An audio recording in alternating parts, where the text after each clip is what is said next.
Right. And also, here we go. Here's a fun one.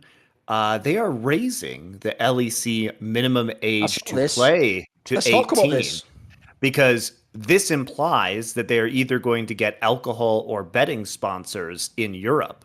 And now we have Or to crypto ask, or some shit like that. or Who knows, right? crypto. Now we have to ask Mr. Max the X, what the net negatives to esports are. Now, I don't have a problem with alcohol or betting, but a lot of people have decided to virtue signal on the internet and discuss these things. And by the way, him saying that you were a net negative to esports when you are the only reason we have a significant portion of the history of esports and your greatest crime is, wait for it, writing tweets. Tweets. Bloody tweets again. Ah. So it's like that joke that Richard used to have in his Twitter where it said, like, Gamergate was my Vietnam. Like, that is the level some of these fuckers are on, mate. They act like Twitter's like, fucking like some war zone. I know. Like, by the way, there's It's all another right. thing as well. Bear in mind, Riot already did this at the beginning of LCS. People might remember famously Reckless couldn't play in season 3, but the first season of ULCS, Reckless had to play in the challenger scene, even though he was already on Fnatic because he was only 16 at the time. The Right. rule was you had to be 17. So what they've done now is apparently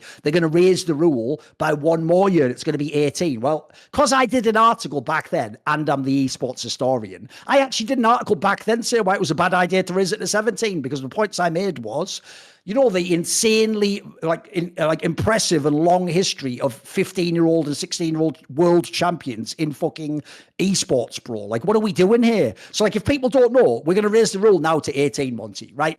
So you remember that season that Reckless couldn't play, season 3? So in the final of the season 3 world championship, you had T1 against Royal Never Give Up, didn't you? So that's Faker won Worlds, age 17, won Worlds. He wouldn't even be allowed to qualify to go to Worlds in the new system.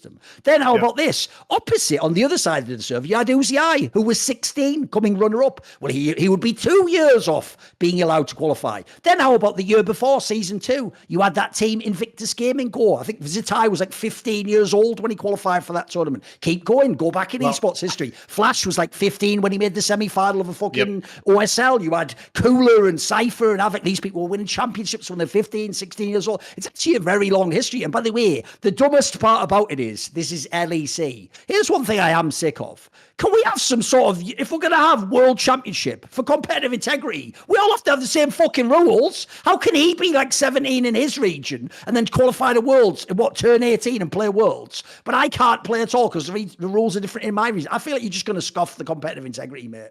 Because Asia's going to have a million 16-year-olds forever, and we're just going to have to be 18 to play day one as a rookie. I mean, obviously, China also has a history of, The fucking birth certificate and all that. Yeah, of course.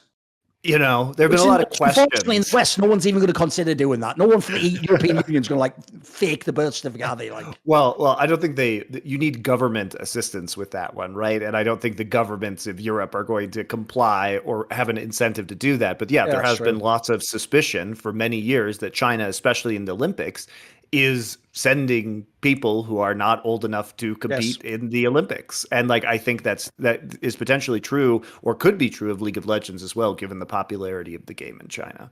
Obviously, that's just speculation. We can't know that, but it wouldn't surprise me if some of these players were not 17 and indeed have not been 17 at the time that some of these tournaments have been sent out. So in any I do say case, though, the most logical thing here, because you notice they didn't even attempt to give some. There's not even any hint of like it's for some age. Like you say, Monty, it's almost certainly just so you can have the people sponsored by something that you have to be 18 to use, and so having the player be 18 sort of like solves any ethical problem, right? That's a fair assumption to make, right? yeah, I mean, look, I think that this is just a product of esports winter, if I'm being honest. Like, Right. and this is what is so frustrating about Riot's morals is that as soon as they get in trouble, and don't get me wrong, with the teams in the state they are, and I agree with this, by the way, I agree that the teams and the leagues should be taking betting and alcohol sponsorships. I don't have a problem with people enjoying those things responsibly, right? Um, and so but they have made such a big grandstand over the years of that these things for the last 10 years have not been allowed for teams or leagues to have these sponsorships, that we just have to ask ourselves the question, what has fundamentally changed in this environment? Like, why is it suddenly okay now when it wasn't okay before? In my opinion, it always should have been okay. To have these kind of sponsors. And at least in LCS, I think you could make an argument that obviously betting was not legal in many American states, but now that has completely changed. And I mean, obviously the PR that they're going to message is like, this has become more socially acceptable in the United States over those years. But the real answer is that they had a moral objection to these things. And now that they don't have money, their morals have changed. And that's the only way to read this, which is, by the way, Riot in a complete nutshell, and never ever be surprised by this hypocritical bullshit behavior from them. Now, I will be happy if all of this happens, because I don't want to see the teams, as we've discussed here on the Four Horsemen, who have been the most fucked by everything that have been going on, go under.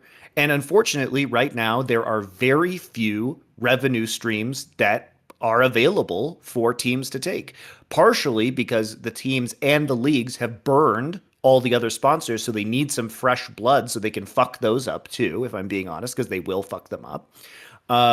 But also because we've seen just this unveiling of betting in America. Obviously, if you're not American, you may not know, but like the NFL is now, tons of betting advertisements, especially as the new season has just begun. Lots of the podcasts I listen to, like NFL and NBA ones that have players, they're all sponsored by betting and fantasy stuff now, all of them. Yeah. Yeah, which again, no problem.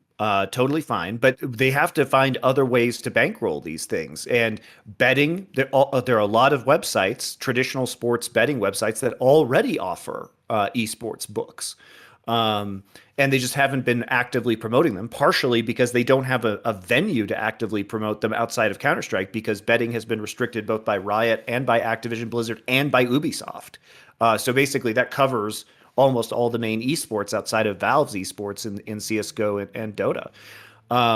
So you really have to think like this is going to be unlock potentially a lot of money, and it would not be shocking to me at all to see both LCS and LEC open up to betting next year, because they need the money. They need it desperately, and they will just throw everything they've ever said in the trash can in order to achieve this result. And at the end of the day, it's going to be the same bullshit they pulled with FTX and crypto, which is that nobody can have crypto until Riot gets their beak wet first. And then all of a sudden it's okay for everyone else to have crypto. So, as long as they get the cash first, that makes it ethically okay for Riot to do these things.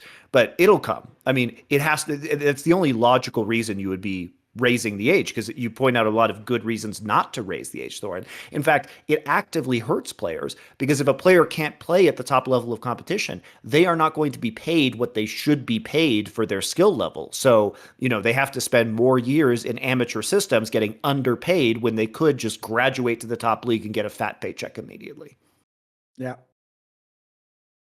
I mean, the joke is essentially you just do the same reckless thing again. You just mean that some tier 2 team now gets to have, except in this case, they're not doing it to the Asian regions, but the equivalent of like a Caps or reckless, they're just going to be stuck in some ERL for an extra year. By the way, you can even argue for the owners that's better in it if you're more cynical. It's like college in America. You just get to have some talent stuck in your system for cheaper and get to benefit from all their fucking excellence, don't you? I mean, I hate the NCAA for that reason.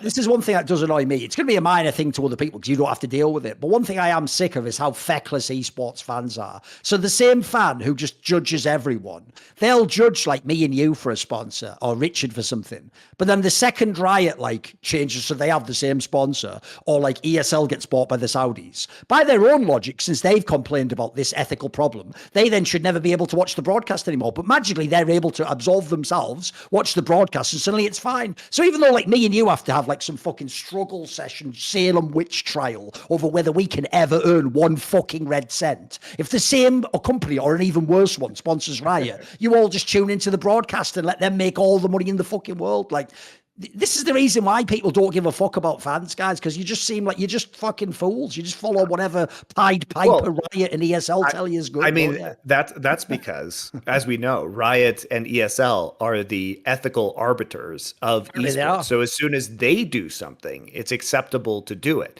Now, we have to ignore the fact that one of them is owned by the Saudi government and that the other one has had way, way bigger scandals to the degree they had to pay off every woman who ever worked for them for workplace harassment and discrimination. But no, Ginger Man make tweet, therefore he is wrong. Also mental, isn't it? How like me and Richard on Twitter, you'd think we actually were like Thanos getting all the Infinity Stones together. People are like, you got to stop them. It's just fucking send tweet. And the tweet, by the way, is just like, the player you like is overrated. And then they're like, like I can't take it, man. It's so, the sad thing is, you could actually make some like shit comedy movie about how whack our careers were. I don't know. It's just like such a mountain of a molehill over everything in it. I know, it's the most minor shit of all time. It's like I even had this epiphany years back that like once idiots talk enough trash, you almost take what they're saying on board though, even when you dismiss it and give it like charity it doesn't deserve. Because I realize, you know, when people do that thing of like, oh, and this, you're so mean and then you watch back any show once, you pick out any show we've ever done and just go on the VOD and you know on the timeline when you go through and you see the thumbnail that pops up, right? It'll show you obviously like as we're going through the timeline, all the different points. It's just people having a good time, mate. If you ever go and watch one of these VODs, it's just people laughing, talking, having a good time, fun, joviality, frivolity, skits. But then you listen to the way they describe it and you would actually think it's like fucking one of Hitler's speeches in like 1938. Like it's nothing like that. It's so, they overblow everything so much, mate. It's ridiculous. Too funny. To see more cool, funny, interesting clips based on topics from my content, well, subscribe to this channel then, or, you know, be a pleb and don't.